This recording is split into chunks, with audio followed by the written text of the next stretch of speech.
साल 1967 में 6 दिन के युद्ध के दौरान इजराइल ने मिस्र पर ऐसा हमला किया, उससे उबरने में उसे वर्षों लग गए। महज 6 घंटों में मिस्र की वायुसेना को इजरायली सेना ने लगभग खत्म कर दिया था। इसके बाद इजराइल ने सिनाई प्रायद्वीप और गोलान हाइट्स जैसे महत्वपूर्ण इलाकों पर कब्जा कर लिया था। इस हार के बाद मिस्र और सीरिया इन इलाकों को वापस लेना चाहते थे। इसी उद्देश्य से 6 अक्टूबर 1973 को योम किप्पुर युद्ध को अंजाम दिया गया। इस दिन यहूदियों का पवित्र त्योहार योम किप्पुर था, इसलिए इजराइल तैयार भी नहीं था। मिस्र ने स्वेज नहर पर हमला किया और सीरिया ने गोलान हाइट्स पर हमला बोला।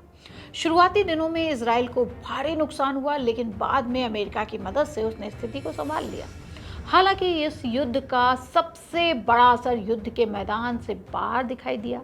17 अक्टूबर 1973 को सऊदी अरब और अन्य अरब देशों ने तेल को हथियार के रूप में इस्तेमाल किया। उन्होंने अमेरिका और उसके सहयोगी देशों को तेल निर्यात करना पूरी तरह से बंद कर दिया, क्योंकि वे इजराइल का समर्थन कर रहे थे। कुछ ऐसा ही अभी नज़ारा देखने को मिल रहा है। इस फैसले का असर पूरी दुनिया पर पड़ा, जैसा कि आज देखने को मिल रहा है।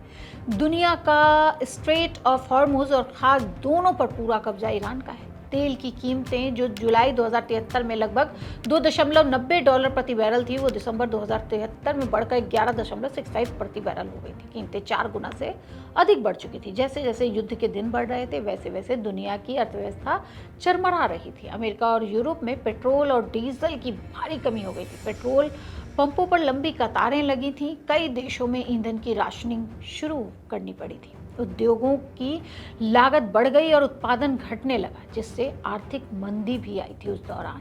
इसका असर भारत पर भी पड़ा था। भारत का तेल आयात खर्च लगभग 3 गुना बढ़ गया था। महंगाई तेजी से बढ़ी और आम लोगों की आर्थिक स्थिति पर दबाव बढ़ गया था। इसके कारण देश में असंतोष और विरोध प्रदर्शन भी बहुत तेजी से बढ़े थे। इस पूरे घटनाक्रम में यह स्पष्ट कर दिया है कि तेल केवल ऊर्जा का स्रोत नहीं है, बल्कि एक ऐसा संसाधन है जिसका इस्तेमाल अंतर्राष्ट्रीय राजनीति और दबाव बनाने के लिए किया जा सकता है।